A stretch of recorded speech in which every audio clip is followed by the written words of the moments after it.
Hi guys. So in this audit, we are going to talk about this jewelry brand known as Humble Chick NY, and I've been working with lots of jewelry brands in the space, so I understand this category, and this category excites me in itself as well. I think in terms of marketing and advertising strategy, you've got a lot of room to play with in terms of you know marketing yourself on different keywords, etc., etc. So yeah, let's dive straight into this. So this is their top selling SKU, which is selling for it has around like 28,000 sales coming in. This is like big pearl earrings. So a good thing about a jewelry brand, especially when it's targeting mass category, or there's a SKU with a very good entry level price, is that you can have your customers convert on these SKUs, and then you can always sell them a higher priced product via retargeting with brand tailored promotion campaigns, sponsored display targeting. So lots of methods that you can use as well. But yeah, let's dive straight into this. So all of this information is actually publicly available. I do not work with this brand, so I do not have access to any internal data. But spending more than 15,000 hours inside Seller Central since the last 7 years in managing more than 60-70 million dollars in annual revenue, I understand how patterns occur and how a brand can be scaled further. So without further ado, let's dive straight into it. So first thing that I noticed is, of course, that this is a pearl earring. You've got 6 to 7 different images. Uh, I would change these images a bit. I think they look, when it comes to jewelry, a very important metric that you have to measure is your CTR. That, of course, is for any category, but for jewelry, I think it's more important because it's you have to. The design has to be the most aesthetic as compared to your competitors. And also, although it's an extremely simple product, there's no doubt about it. But still, you have to make amendments to your CTR and ensure that you are improving your CTR as much as possible. And when I have a look at their storefront, I see that there could be improvements made, or there could be different sort of like testings going around as well.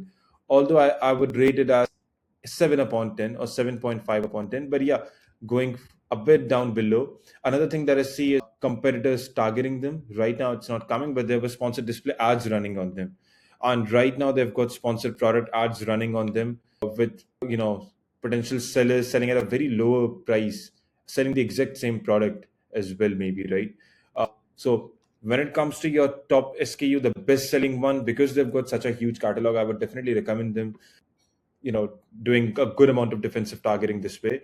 Moving a further down below, so this part I've experimented it firsthand with a pretty big jewelry brand. Your A plus content versus your premium A plus content, there's a huge difference in terms of conversion, by the way. And if you are checking your add to cart to purchase ratio, adding premium A plus content and a brand story, it improves that a lot. I've seen that firsthand.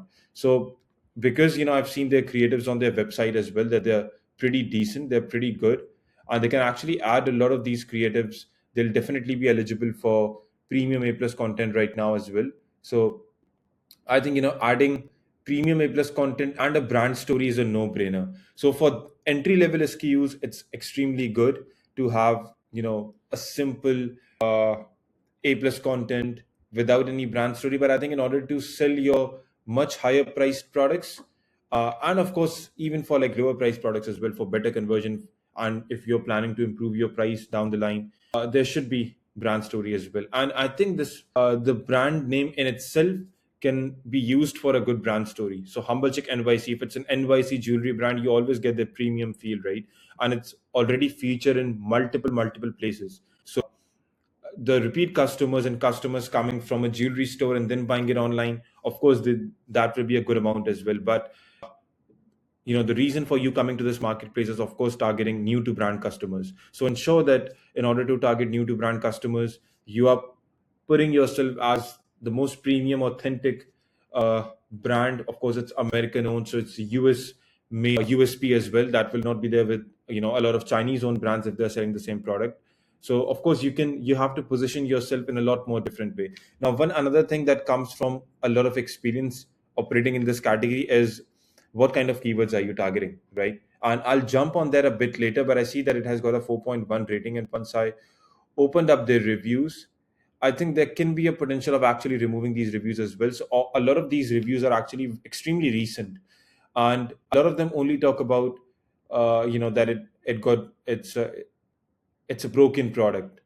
And so, same goes with this one. It was broken off. Two pairs of these broke almost immediately. Not a good item. The earrings, of course, break. That's a spelling error. uh, Pearl store quality being one one's big disappointment, 0 stars, broke after one wear. So in case you're having lots of same amount of reviews targeting the same problem, either it's a problem with your product, or either it's a review that can be removed, but of course adhering to all of the Amazon's policies. But this could be a competitor attack as well. So I would say definitely get it checked even further, and if it's there, just get it, just try to work on it, because with jewelry category, I've seen how conversion rates start falling even with a very small rating difference. And this is, by the way, a very critical position. 4.1, if it goes to 4.0, it's going to be critical, but if it starts leaning towards 4.3, it's going to be extremely beneficial as well. Now coming back to the keyword targeting strategy, so I actually have selected where are these guys achieving their sponsored ranks. And of course, from there, I will try to see where are these guys achieving the organic ranks as well. So these are all of their sponsored ranks, and I can rank it according to sponsored ranks, and then see what's happening. Yeah. So of course they have got pretty good ranks here. Humble Chicken itself, there's a 400 search volume here. But other than that, when I try to organically see that where are these guys ranked, other than a few keywords which are pretty good, such as big earrings, big pearl earrings, they've got a number one organic rank. It's a pretty decent keyword. Now a lot of these, of course, they do not have a huge amount of search volume. Large pearl earrings, it's one another good keyword. But other than that, I do not see a huge amount of keywords where they are pushing themselves. This is a good keyword, by the way. So of course, if I just put a minimum search volume of 500, this can become a bit of a problem as well, as to how many keywords are they organically ranking themselves at. And because of a good amount of reviews already on the listing, I'm assuming it's a listing that has been around for quite a while now, right? But all right, so a good amount of uh, organic ranks that they have. It's quite low. Of course, it can be improved as well. Now for that, I'll need to have a look into their placement strategy, their bidding strategy, etc., etc. But one thing that I want to bring into knowledge to all of the jewelry brand owners and anyone who is in somewhere which can be a gifting category as well, that do not rule out the gifting keywords, because I've seen this firsthand. I've built a brand from the scratch, which was a commodity knife brand, where we actually started pushing it to gifts for mother when it comes to Mother's Day, and we had a laser engraving on it. So that brand name was Cutlings, by the way. I was working for them back in 2022 until it got sold off to an aggregator who has right now messed it up. But nevertheless, gifting keywords, do not rule them out. With Valentine's Day coming in, and actually it was just 3 to 4 days ago. I'm quite surprised that it had absolutely no Valentine's Day sort of like branding. And I do understand a lot of brands, they do not want to become seasonal. They want to stay, all year around. But having said that, at least changing one of your, storefront pages, because from a fact, I know that a lot of jewelry brands, if you funnel their traffic into the storefront page, you actually get some pretty good, sales there. So definitely, this can be improved as well. Now, Mother's Day is coming too.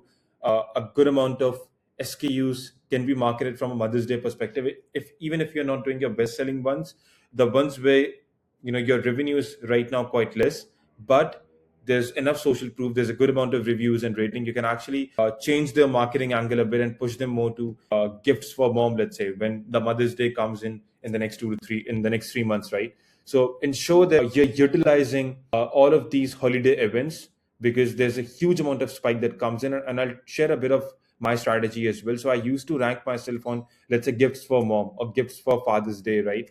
And off season, their search volumes were not even more than 300-400, and their CPCs were so low because no one was trying to rank themselves up there organically.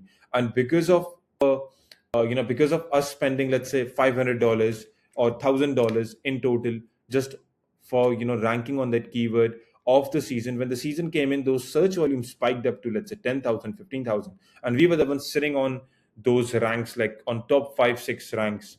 So that's how you get a huge amount of sales coming in as well. And then of course, when it comes to your storefront, I was expecting a bit more better. The reason being, it's a brand that has already obtained such amount of social proof that it can have wonderful creatives, wonderful videos, and market themselves in a much better way. Now I think they've got a wall art, sort of another category as well, which I haven't checked out yet, although it's comparatively a pretty new category. But it's another category in itself. But having said that, I would say three things that I would like to do with this brand if I was there. What I would have done differently is, number one, of course, have a look at their reviews. Number second, try to improve my creatives and continuously do testing, because I've got such a huge catalog that I can do testing with my main images, I can do testing with my listing images, I can do testing with my brand story, A plus content. So inject as many creatives as possible. The more content that you have, especially in a category like this, the better it is. And of course, do your defensive targeting. And number third is, whenever a new season comes in, change your marketing angle based on that. So if it's Valentine's Day coming in, even if you're not planning to push your top SKUs for Valentine's Day, you can push your top, out of your top 10, you can push your lower 5 SKUs, right? And change them to a Valentine's Day marketing angle. You can actually make a few changes to your title as well. I do not recommend that for the SKUs which are selling extremely well, but for the ones where your revenues right now are down, which of course we can see from here as well, that SKUs are not doing that much good and are extremely relevant for Valentine's Day, right? So you can push your SKUs for any holiday event that comes in there, and see the kind of growth that you start getting. And the good thing about these seasons is, once again, because I've experienced it firsthand, is a lot of new to brand customers actually get attached to you during those holiday events, which you can further use for your brand tailored promotions, for your sponsored display retargeting, and a lot of other stuff as well.